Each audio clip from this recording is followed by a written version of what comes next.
but try to focus your questions on the topic at hand so you can really learn from the experts. So, over to you guys. Thank you, Rachel. Good afternoon, everybody. So my name is Jonathan Smith from Social Value Group, and I'm here with my colleague Dan Charles from Be Fair Marketing. Just to give you a little bit of background, I work with charities and not-for-profits, helping them improve their systems and business models. And also, a big part of that is working on marketing for them. So what we're here today to talk about is obviously digital marketing, and Dan will work very closely with on that subject. So over to you, Dan. Hello, yes, my name is Dan Charles and I'm the owner of Be Fair Marketing Co. And part of what I do is work on search marketing, such as SEO and AdWords, and website development and optimization. So I work with quite a few charities and other local type businesses in helping them get the best results for their campaigns. And today we're going to be talking about how to meet the criteria that Google requires for your ad grants. A little bit more of a discussion around how you can claim an ad grant from Google of up to £10,000 a month in Google AdWords spend. And then I'm going to go on about the campaign structures and other areas where you can look to focus on so you get a top level idea on how to get the best results from your AdWords campaigns. Great. I should just say at the outset, the link to the webinar will be on the BigGib website afterwards, and also the slides will be available if anybody would like them as well. In terms of housekeeping questions, if you do have any burning questions on the way through, please feel free to put them in. But we will be doing a Q&A session at the end, so you know, we'll cover everything off then. Okay, Dan, over to you. Thank you, John.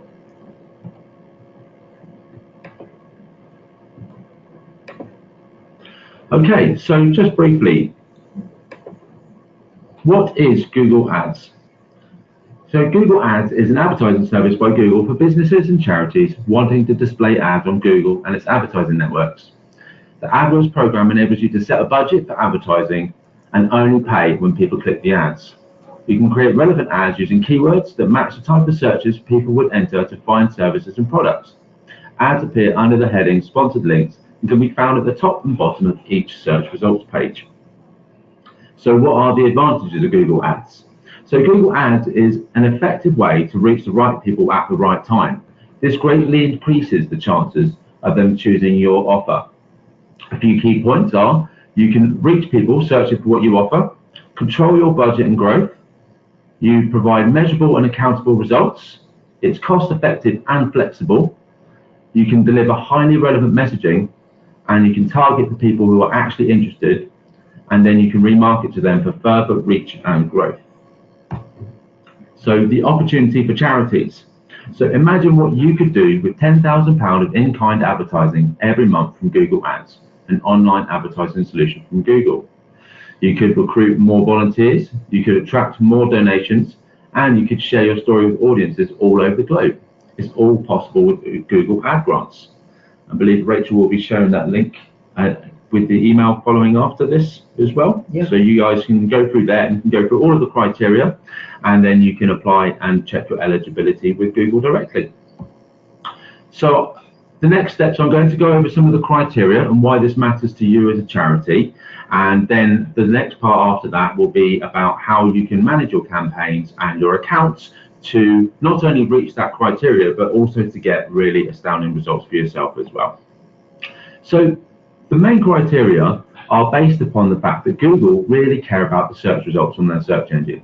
They literally spend billions a year on testing and improving their algorithms so that they return the best results. This is why they are the #1 search engine. If they returned useless, irrelevant results all the time, people would quickly go to another search engine. Because of this, they have strict criteria on how charities use their free budgets. The key criteria to be eligible as a charity are: you need to be registered in an eligible country, the UK is one of them, hold a valid charity status, you need to acknowledge and agree to Google's required certifications regarding non-discrimination and donation receipt and use, and you need to have an active website with substantial content.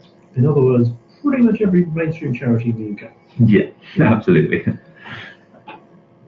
With regards to the ad accounts, so management is quite an important part of this, and the key areas to kind of look at for management, which Google are looking for, are you must retain a 5% CTR, a click-through rate, or you lose your account. So just briefly with a click-through rate is how many times your ad is seen to how many times someone clicks on that ad. So if you have 100 people see your ad and 5 people click on it, that would be a 5% CTR. So that is the target which Google is looking for. If you have 1,000 people looking and only 5 people clicking, you would have a 0.5% CTR, and you would possibly be struggling to kind of retain your quality scores there. So you cannot target overly generic keywords.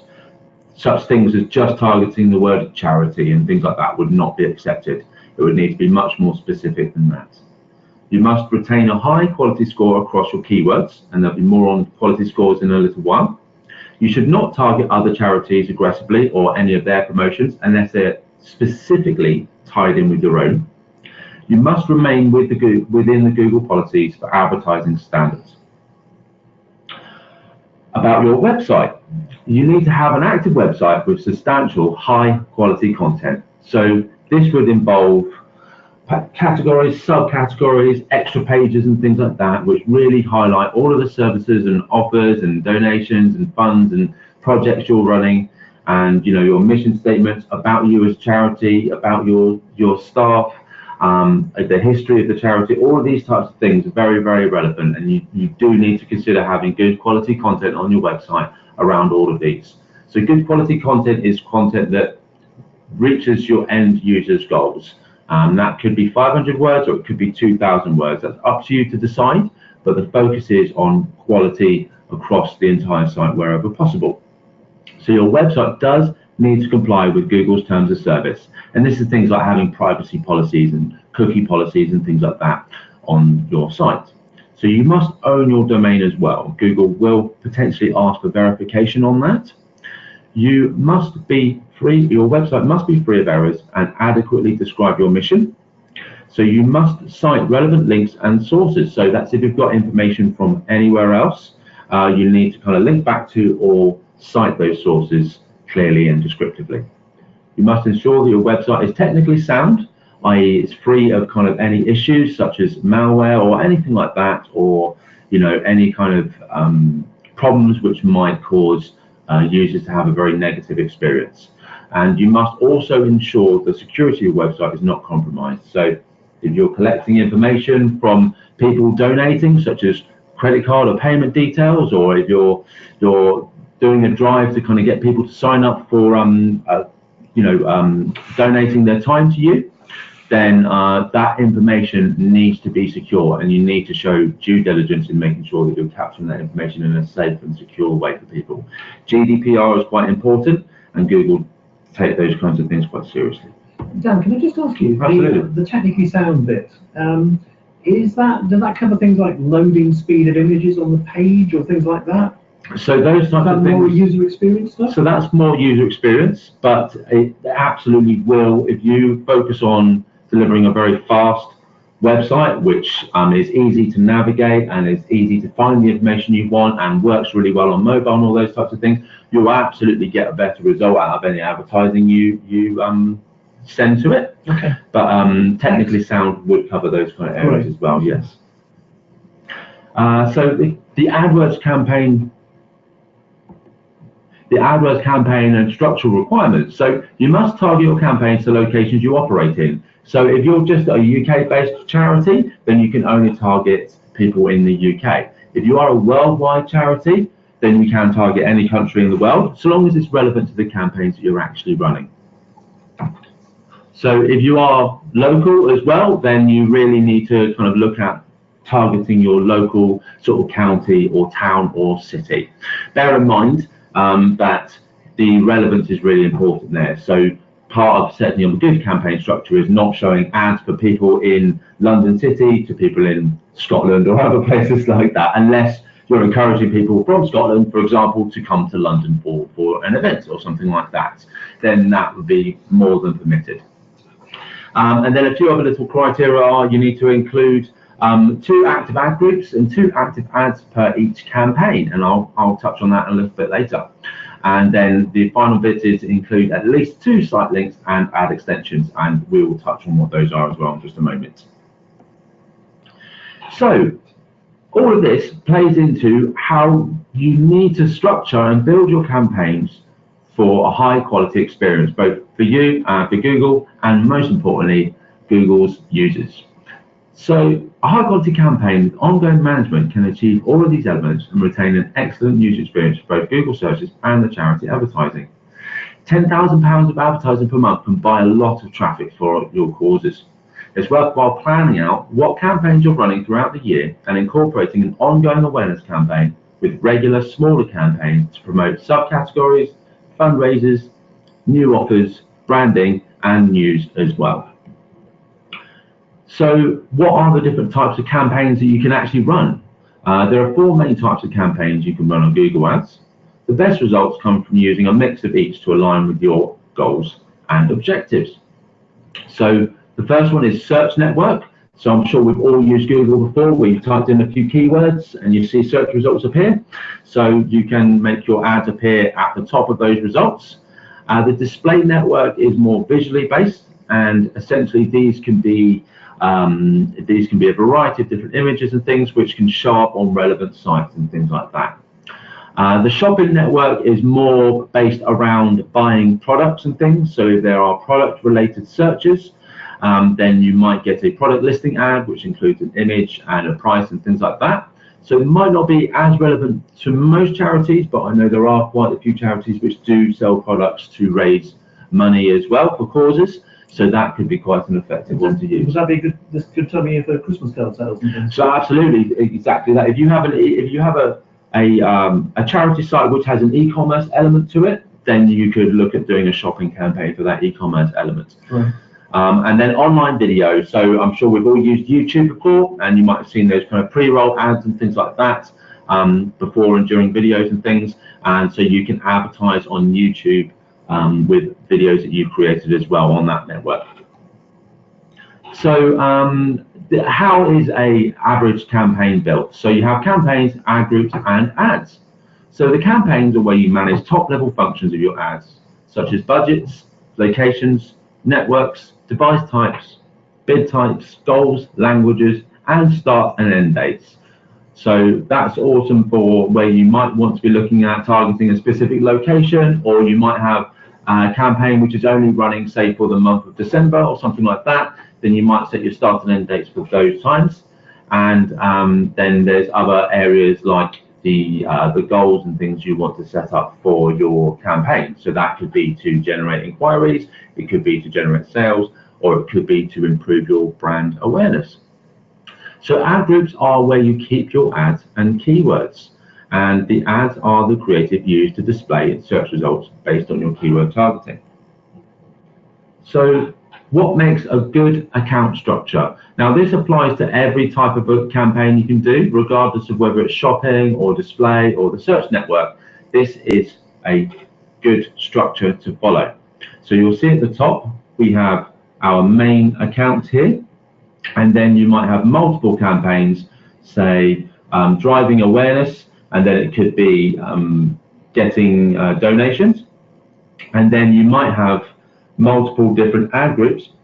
And essentially with the ad groups, you could treat those as themes or topics that you're wanting to advertise. So say if we're driving awareness, so you might have an ad group for people who are looking to donate their time to specific types of causes. So say if you're doing a clean water campaign or something, you might have people simply searching for donate my time to clean water charities or something like that. Then this ad group, if you set it up right, can show for those types of ads. And then if you've got your AdWords, your adverts and your keywords right, then you could get a really nice relevant ad showing up for people who are interested in that. So for something like the Big Give Christmas Challenge, that would be a campaign? So I would set up a campaign for that specifically, because that's just, I'd say, a yearly thing every December or so. And you could set up a campaign for the Big Give Christmas campaign, and then you might have 2, 3, 4 or more ad groups there targeting the specific topics you're looking to promote for that cause. Yes.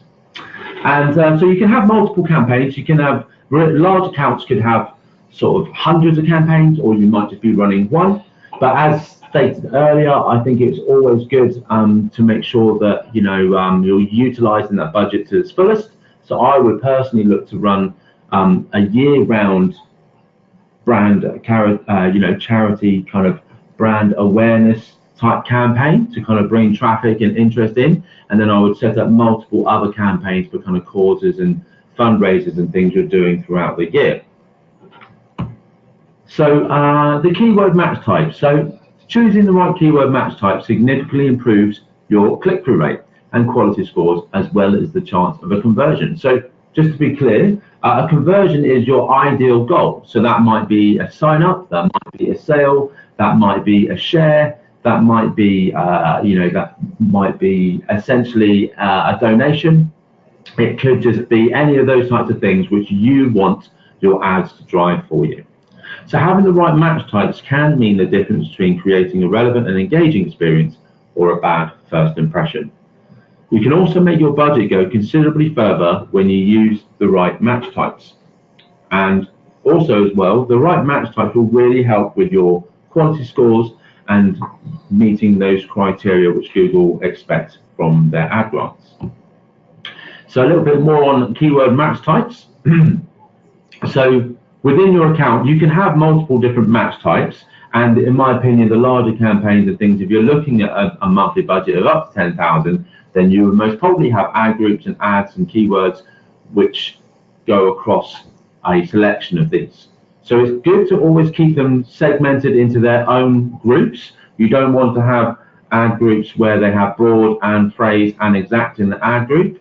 You want to have those really split out into possibly separate ad groups. So you might have one ad group which is just broad keywords, and then one which is much more exact match. That will provide more structure and flexibility and easier management, and also ensure that you're delivering the right message to the right person at the right time.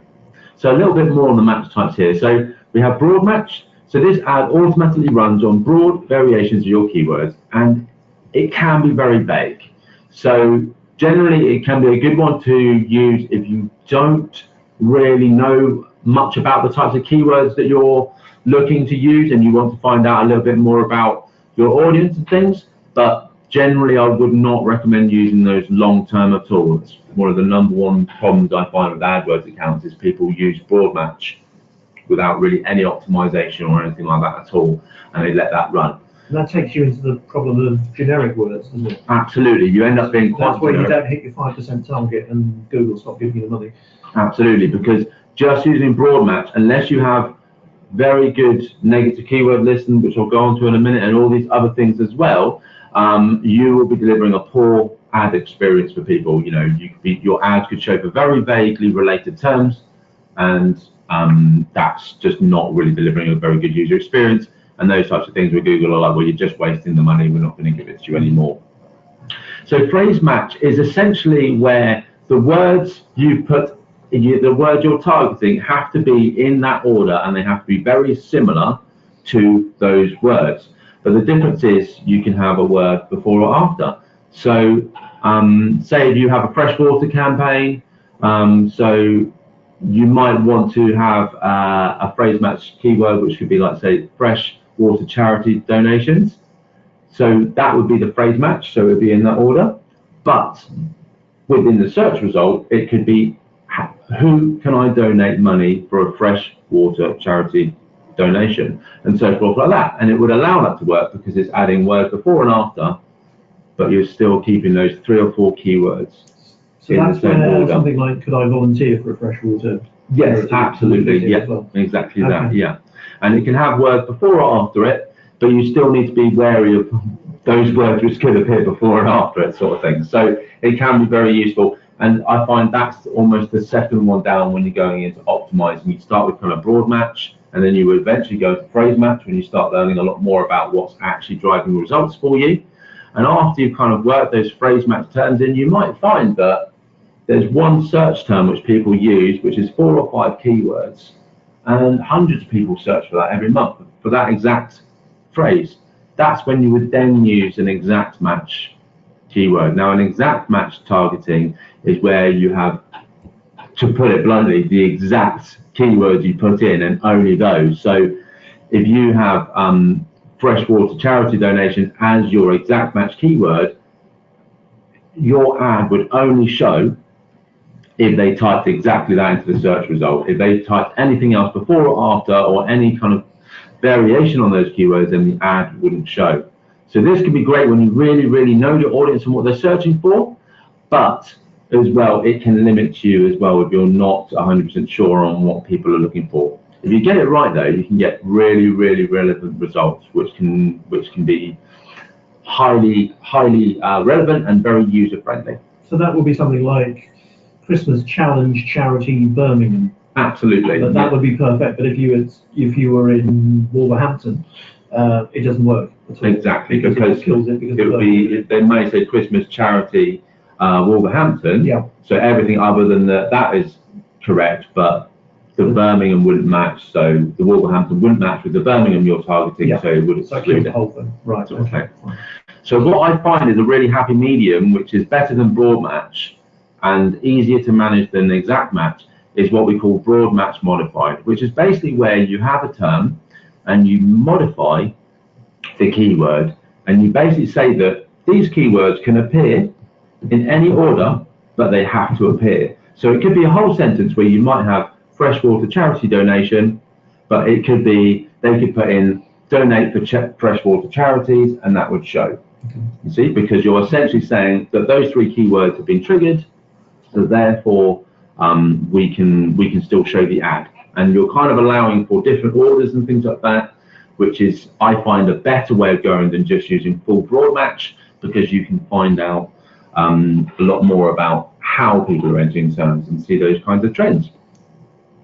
So we could go on about match types for a very long time, but it's important to just understand that broad match is kind of vague and not very specific. Phrase matches, it has to be matched in that sentence, but you can have words before or after it. Exact matches, those words only, and broad matches, these words but in any order. And just briefly, if you were a first-time user for AdWords and starting a campaign, which type would you go with? I personally, if I was a first-time user, I would look to start with broad match modified. Right. Okay. And then after, say, depending on how much traffic you're getting for your keywords, so you might find in a few days that you're getting, lots and lots of really relevant traffic through. So then you might consider looking at more of a phrase match or an exact match to match the exact way that people are entering and triggering those keywords. So you're getting the data first, yeah, and then you can refine the ad campaign a bit more once you've got that data. Yeah? Absolutely. And with the broad match modified, you are still saying that I still require these specific keywords to show up, but I don't mind which order they can be in, sort of thing. So that can be the best way of kind of making sure that you're being relevant and you're getting a good click-through rate, you get a good quality score and things, and you are also excluding a lot of the really vague stuff there. Okay, so what is ad rank and why is it important? So in order to make the ad platform fair for small and large advertisers alike, Google introduced a formula called ad rank. So the reason why this was because about 10 years ago, the Google Adwords platform was basically who had the biggest budget and who was willing to bid the highest would basically win. So that wasn't really very fair on small businesses at all. So essentially what they did was they added in things called quality scores into the mix, which is a formula which shows how you are essentially targeting, how you're creating your campaigns, and basically making sure that the experience is as good as possible. And because of that, they created this formula called ad rank. Now, the great thing about ad rank is that even if you have a smaller budget, you can still outrank large competitors or people with huge budgets if you focus on quality over just quantity. So that is essentially what ad rank is, and I'll go into a little bit more detail about it, but essentially the ad rank is how much you're prepared to bid times by your quality score, and that enters into the formula and basically determines where you appear in the search results. Right, so I mean, it's ideal for a small charity, isn't it? Yeah. It's making it a level playing field. Absolutely. They can compete with the mega charities. Yeah, I've worked with kind of local businesses and things which have like £500-600 a month, and then I kind of I work with businesses which have multiples of tens of thousands of pounds a month. And the great thing about AdRank is it's focused more on quality, so that everyone gets a fair chance of getting some results and getting some kind of goals and things achieved using AdWords. So why does AdRank matter? So AdRank, it basically determines where you display in the search results. We all know that the best places to be are right at the top of the search results, but that is always the most expensive and most competitive place to be, naturally, because it's the most lucrative and it's where all the eyeballs are. So this is why quality score, account structure, and good management play such a big part in getting good performance and meeting the criteria for Google. So good quality scores, they deliver lower costs, they deliver higher relevance, they give you more reach and more conversions, and they provide a better experience for Google users. So really, what's not to like about that? Quality score is a fantastic thing when it comes to advertising on the Google network. So what goes into quality score? So quality score can be improved over time, and having a well-managed account structure significantly improves your quality scores. So it's important to note that quality scores can change over time. So with AdWords, you really can't do a set it and forget it approach. If you do that, you are on the way to basically losing your quality scores, wasting money, and essentially potentially kind of losing that grant after a period of time. So you do need to kind of look into it on a regular basis. You do need to be maintaining and pruning your accounts and kind of creating new creative, targeting new keywords, setting up new campaigns, and just generally being attentive of the budget. Google, understandably, they don't want to kind of give money to kind of things where it's not going to be utilized in a good way, so they want to make sure that it's going well and that you are looking after the accounts and you're getting the maximum results out of it. So these are some of the elements which go into a quality score. And we talked about click-through rate of your keywords. So that's quite an important part, and you have to hit that 5% across your campaigns in order to kind of retain that. So that's a really important part, and quality score is one of the key things which will help get you there. So the relevance of keywords in the ad group. So again, it kind of things like just targeting a really broad keyword like charity or things like that just won't cut it for you. The relevance of the keywords and how they match with the ads that you're showing for them, and the relevance of your website and or its landing pages. So you don't want to be sending your ads and things like that to the homepage of your website unless it's just a brand awareness campaign. You really need to have specific relevant pages on your site or a landing page set up specifically for that, where you can send people directly to that page. I repeat, it's really important to acknowledge this.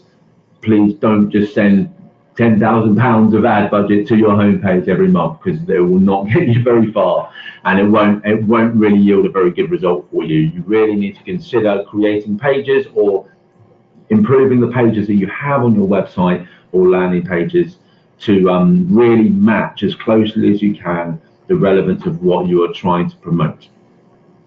So the user experience of your website or landing page is very important as well, and this touches back on what John said about site speed and how fast it loads, and making it really easy to navigate and making sure that the content is really easy to find and understand, and you're basically putting your users first. And the historical AdWords account performance will play a part, but you can improve that over time. And then the final bit is basically just bids, match types, and optimization. I think one of the things here is that a lot of this sounds very technical, but actually Google is interested in providing a good experience for people looking at search engines. So if you think about it, it is very much the way that when we search as users for any phrase on Google, we're looking for websites that we click through to be relevant to what we were looking for. So as I say, although this sounds quite technical, really what Google wants to do is make sure that the sites it ranks highly and that it gives this 10,000 a month to are ones that are going to give customers a good experience when they actually get to them. So Think about it from your perspective as users of Google, and then you'll start to understand what Google is expecting you to do in return for giving you this free money. Absolutely that. Relevance is really, really important. So Google Adwords extensions. So this is another criteria which Google require, and these will really, really help you basically improve the quality scores and improve the chances of people taking action on your goals or objectives. So they can enhance your ads with extra relevant info, they can improve your click-through rates, and they can definitely contribute towards your quality scores. And like I said, your chances of a conversion, such as a sign up or a sale or a donation or a share or whatever your goals are. Some of the types of extensions, this isn't all of them, but some of the ones which will probably be most relevant for you are call extensions. These can drive phone calls directly from the search result. So feature extensions can be things like talking about your USPs or your benefits. App extensions, you might have an app or something like that which you're looking to promote. And location extensions, this could be great for if you're looking to drive people to a specific location, say for a fundraiser day or something like that, or an office or somewhere where they might need to go and sign up or something like that. That would be for charity shops as well. Absolutely, yeah. Promoting a branch that comes out. Yeah, really, really good point there, John. Yeah, absolutely. You could use it to promote your location locally. And those can be really, really awesome because they can trigger directions and things directly to your shop or your store or your offices. So structured snippets are just ways of basically structuring information which could be useful, and they could be sort of things like brands or types or services or other things like that as well. And site links are essentially links to other pages on your site. So if you have a specific page you wanted to send people to, you might have other pages which could be relevant as well. So say we're looking at, say, the freshwater campaign again as an example, you might have something like, donate, sign up, or, about the project or progress, for example, could be other relevant pages around that cause. So you might have site links to those pages as well. Price extensions and things, say if you're doing a drive for, say, different tiered donations, things like that, you might have tier 1 is £100, tier 2 is £1,000, or tier 3 is, say, £10,000 or something like that. You could use price extensions to promote those. And then message extensions is a rather new one, but it allows for people to directly message your business. So, they can literally send you a text message and things, which can be good for people who are used to using social media and things like that. And then essentially this is an example of an ad which is using all of the options you could really get for your ad extensions and your ad copy. So as you can see here, we've got 3 options for headings: freshwater initiative, donate time, resources, funds, make a difference together. And then you would have your website with, you can add your own display URL here. And then we have relevant text and information here about this.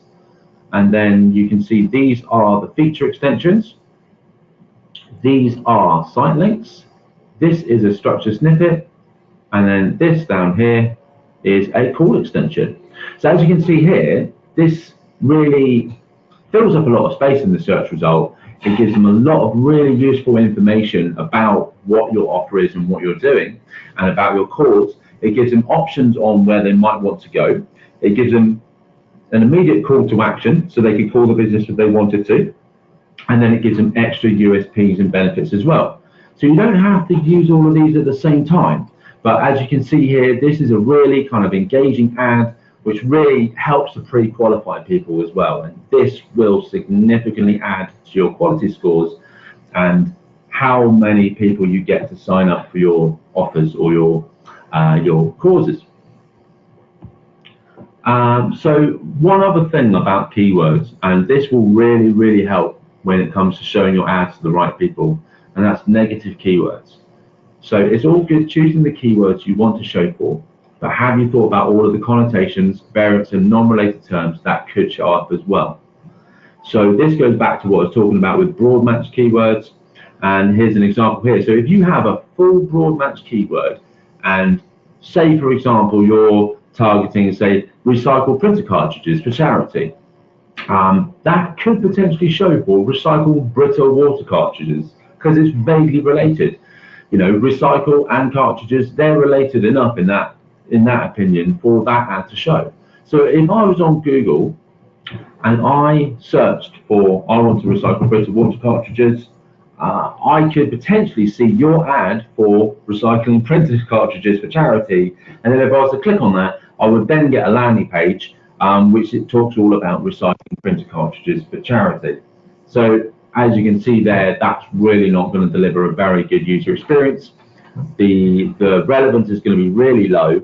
The quality score is going to be low on that. You're going to get a low engagement. You're also going to spend money on the budget there, and you're going to get a low CTR as well. And that's exactly the type of thing which Google is really looking to avoid. So that's why going back to your match types is really, really important.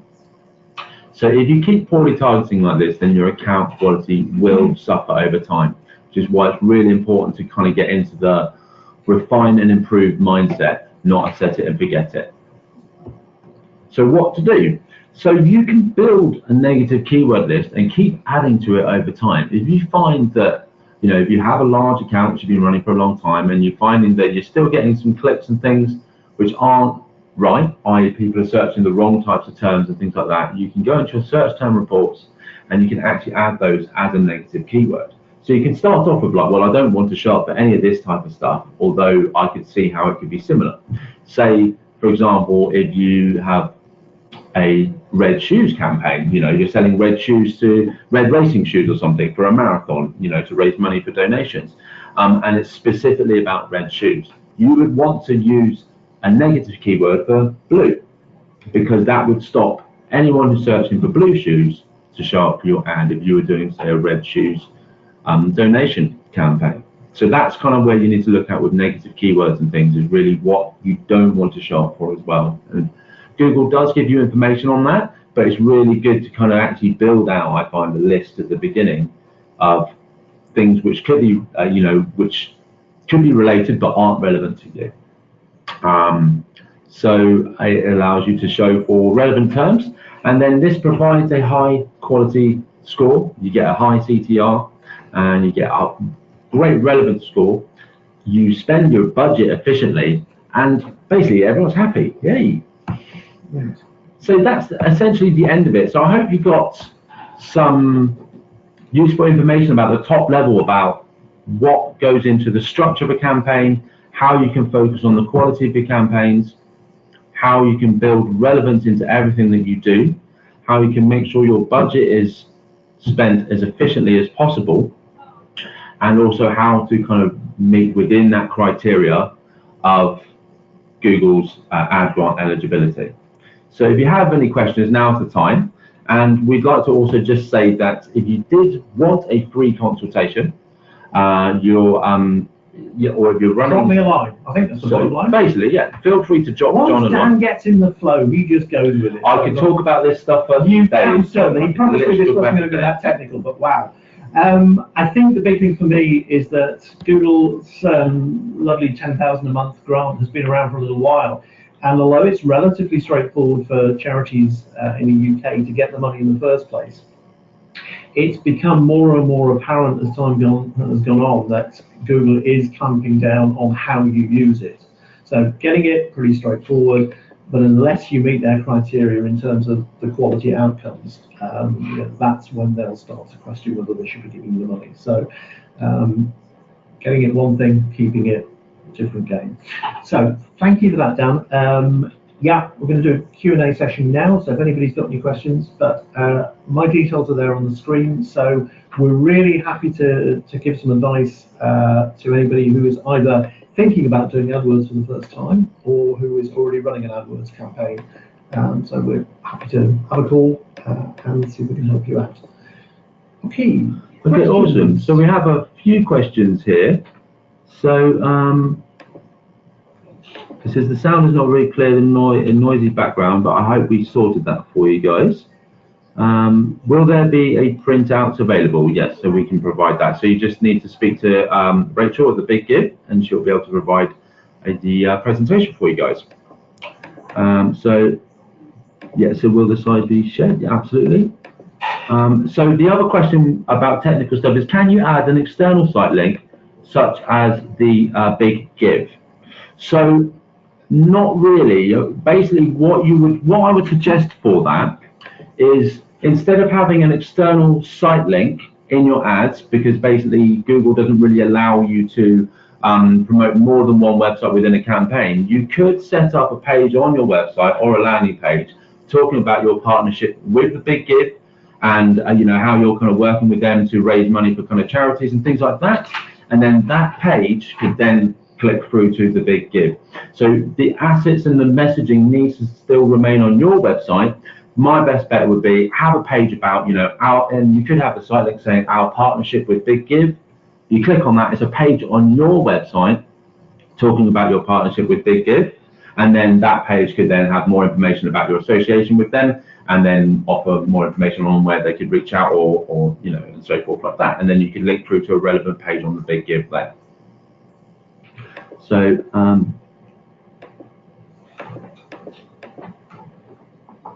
So wondering how long it usually takes for charities to apply and be approved for the Google Ad grant. So Google, they're quite efficient with these types of things. So it will depend a bit on how much time, how quickly you can kind of get the things that they need together and things like that. So if you're really quick on your end, then generally they can be quite responsive there as well. And if you're providing that information quickly for them, then it could just take a few days, but it could take up to sort of a week and a half at the long end. But generally, as far as I've known historically, it's taken sort of 5 or so working days. Yeah, I think provided you give them all the information they need at the start, they don't have to keep asking you for things. Yeah. Then, as Dan says, it is a few days. Absolutely. So can the page then be redirected to the Big Give project link once the Christmas challenge? Oh, sorry. I've got a really tiny. I can't. Sorry, I've got this tiny little text thing here. It's quite hard to actually read the questions. I've just got this tiny little text box.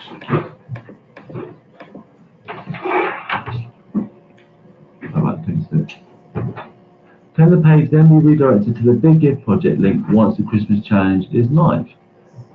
So you can't redirect it directly. So basically, essentially, if I click on an ad, if I see an ad with your website address on it, and then I'm redirected to another website, that's bad user experience for me. I'm expecting to say land on yourwebsite.com, not theirwebsite.com. So you would still really need to have a page just on your website which would have that information about the Big Give, and then direct them to the Big Give from that page on your website. So it's really a case of you can't redirect directly from the ad. You'd still need that step where they land on your website and then you forward them on to the Big Give from there. Not automatically. The user needs to be in control of that journey, because not everyone might want to go to the Big Give and things like that. They might want to just kind of look at the information on your page and then go, that's exactly what I was looking for. I wanted to know about their association with that. Great, I've got all the information I need. I don't need to visit their website. So having a look here. Is it feasible and this keeps jumping up and down here. Sorry about this, guys. You can tell this is live. Is it feasible and worth to apply for this grant if we're a small local charity where we have never been professionally active online?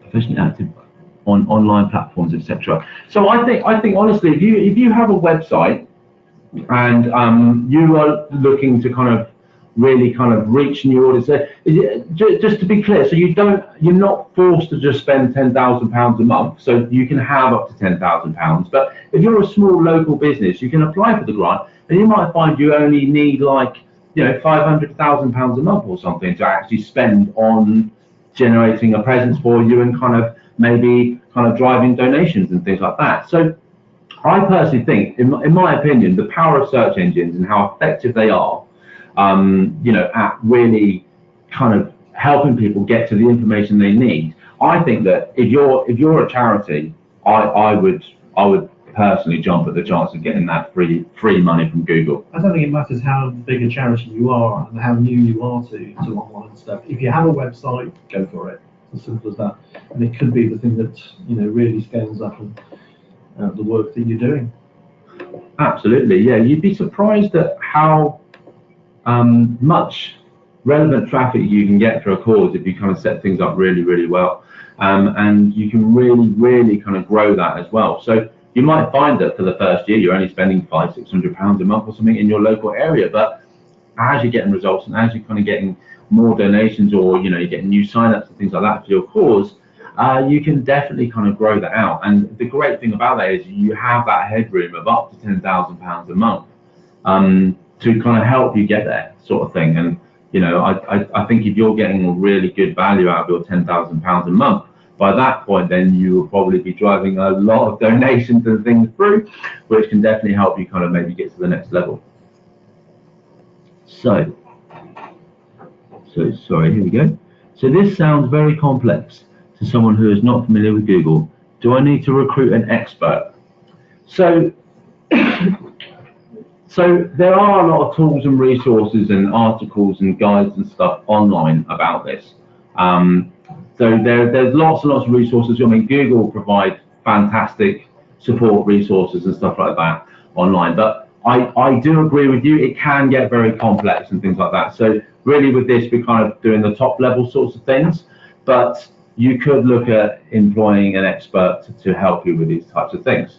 I think this is one of those things that, yes, it can be very, very complicated, but I think so you get a better feel for it. I mean, this is where we're happy to have a call with people to give you a bit more of a background, perhaps help you try and judge your own suitability for how much of it you want to do in-house or how much you perhaps need help with. As Dan said, there's a huge amount online that's available to help, but I think we've done these review calls before, and once or twice it's really helped people clarify in their own mind whether it's something they want to take forward themselves on their own, or whether they need help, or even whether it's just not for them. So, happy to help on them. Yeah, absolutely. So I think essentially with this, yes, managing it ongoing can be the challenge for kind of businesses and things like that, and organisations and charities and non-profits and things, as it kind of moves along and things change and things like that. So absolutely, that's what we have that kind of free consultation call there for, essentially, is to kind of help you with that. So let's have a look at what other questions we've got here. So we've got a few good questions here, guys. It's great. So, okay, so our CTR was over 10% and suddenly dropped and has stayed down for several days. Why might that be? So I'd really have to kind of look into the account a little bit more on that one. But a few things might be that you could have potentially, you might have an error with the link on your website. The page might not be loading anymore. You might have switched to something like the display network, or you might have added a negative keyword of some sort, which is actually now blocking one of your keywords which got a good click-through rate for you. So I would look at the I would look at your targeting. I would look at what changes you did over the last week or so for that to happen, and I would also look at the pages which you are targeting on your site or landing page to make sure that they are actually working properly as well. So there is actually a log, historical log within AdWords you can look at, and it will show you all of the changes and things since the account began. So that could be a really great place to kind of start looking.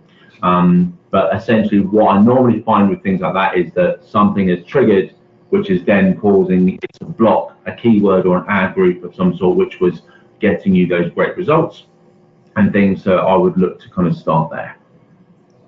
So have a look at the next one. Okay. So just making sure. Okay, so in terms of content wise, promotion wise, we have not been so active before. So how good or recommended to apply? I don't think it really matters the level of previous activity, does it? It's more a question of where you want to go from here. I think as long as you've got some good content that's relevant when Google comes to look at you, then that's really the only thing that's important at this stage. I think it is relatively straightforward, as I say, to get the grant from Google, provided you give them all the information they're looking for, and provided you've got a decent amount of content, then you should be fine. So yeah, it's always worth going for. I mean, this is one of those things. I remember sitting down with a funder one day, and they said to me, Jonathan, it's really strange. Everybody comes in and worries about asking us for money, and actually it's my job to give away money, so I really need people to come and ask me for it. I think it's exactly the same with Google Adwords. You know, they've got a big pot of ad spend here that they want to give to people, so they don't make it difficult for you to come and ask for the money in the first place. So where they make it a little trickier is if your click-through rates are not good and your user experience stuff isn't good, then they'll ask you to correct that. But they're not looking for people with massive online advertising experience. They're just looking for charities that they can help.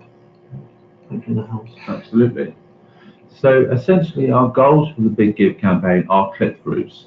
So essentially this is to basically drive sign-ups via the Big Give website, I believe, isn't it? Yeah. So I believe Big Give would give you your own unique link for that as well. So that should be able to be tracked for you, so you know how many people are signing up through your link. So essentially you could create a landing page on your website talking about your goals and aspirations and you know your cause, and then the idea would be to really make that landing page convert for you, i.e. if your goal is to get them to click through to the Big Give using your link, then you'd want to look at how you can set up that landing page to really kind of convince people that they would want to click through to the Big Give and then sign up and basically achieve your kind of goal there. So Dan, have you got one or two quick suggestions there of things that you could do to make that page enticing? Absolutely, yeah. So basically you can have a really nice relevant headline, i.e. the first thing that they see, and then you can have a really nice engaging picture about what the cause is, and then you can have some nice kind of brief bit of text about what you're doing in association with the Big Give. And then you could have a really kind of strong call to action. A call to action is like, you know, to kind of donate now, or to sign up now, or to show your interest now, or to show your support now, something like that. You know, click here, and then you can have a really nice kind of button on there, which makes it really easy for people to see and click and take action on. The key thing is clear messaging, clear description, get them to take action. Yeah, I mean the big thing with the Christmas challenge is obviously it's doubling people's donations, which is the key thing at this time of year. So make that really clear on the landing page, and that will help with the relevance and the experience. Awesome. Okay, so how soon will the recording be sent out, please? My connection didn't work and I missed a lot. Okay, well I think we'll get it sent out via email pretty soon after. Okay, so just having a look here. So we've just got a couple more minutes, guys. Does this mean we won't be able to tell which ad generates a donation? We can only click through. So yeah, that's a good point. So if the actual conversion is happening on the Big Give site, you won't be able to actually tell which ad directly generates the donation there. But what you can do in AdWords is you could actually set the button click as a conversion. So basically, they land on your page and then they click on the button and go through to the Big Give, and then you could actually go, well, this ad has gotten 20 clicks on the button, and then you can see how many actually completed the donation with the Big Give from your link. So you might be like, okay, so I had 30 in total from all my campaigns, but I know that this one ad generated 20 of those clicks on the button. So therefore, this ad is definitely outperforming the other ones by 2 to 1. So you can set things like button clicks and things as a conversion and actually measure that.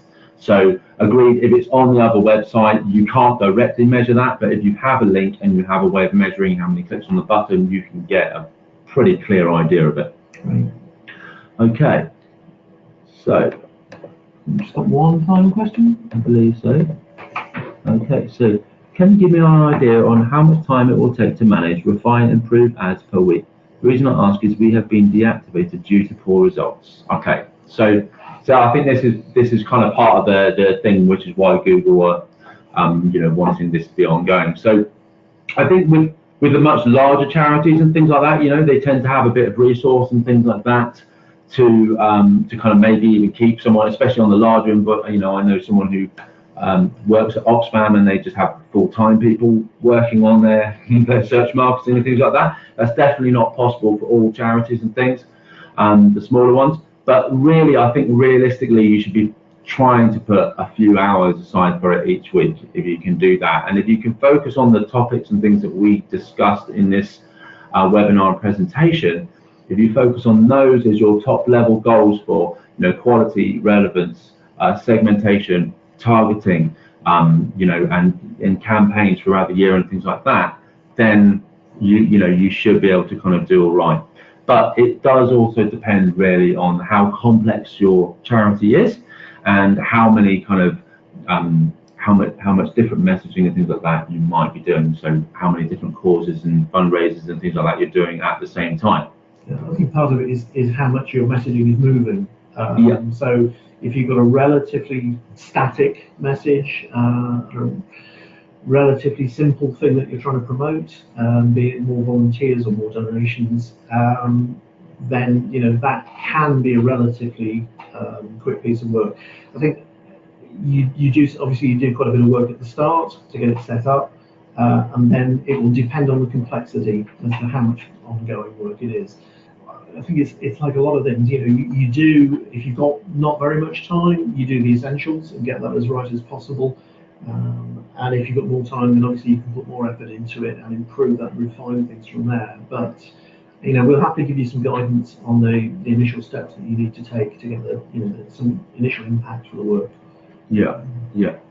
Generally, I find like it kind of depends on the budgets and things like that as well. So larger budgets and things like that do tend to take up more time, but generally, you know, the payoff is generally getting like larger results and things like that. So smaller ad budgets and things, you know, you can maybe manage that on an hour or two a week. Larger budgets, you might have to consider 2 or 3 days a month. Say if you're doing £10,000 a month, you know, you can look at maybe 2 or 3 days of management a month, and that would be over the course of a month. Right, I think we're pretty much out of time. I think there's one last question, isn't there?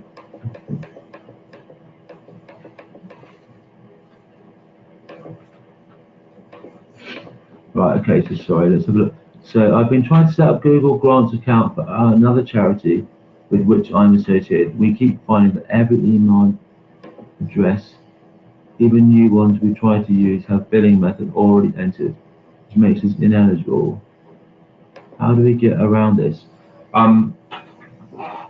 So if you're using Google Apps, I would set up a new email address which is completely fresh, associated with that domain. So it could be like, you know, ads@yourwebsite.com, and just literally use that one to apply with Google without any billing or anything like that. I think the key thing is to apply to Google before you open your ad account there. So essentially that's what you really need to look at doing there, is you would need to look at opening a new ad account specifically for that, and just make sure that the email address and things is associated with that charity account. So there's no history from previous stuff?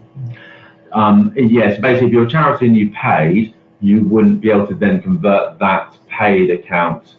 You know, if you paid without an ad grant, you wouldn't be able to use that paid account to move forward with an ad grant. But what you can do is you can import. So if you have been paying for AdWords out of your own budgets and things prior, you can still actually import that account into a new account, so you don't have to lose all your work. Okay, I think we're pretty much out of time. So I know the recording of the link is coming out to you, and as I say, the slides are available as well. I hope you found that useful. Sorry, there is one more question just snuck in. So sorry, this last little question. So do people really click on ads? I always avoid the ones that say ad.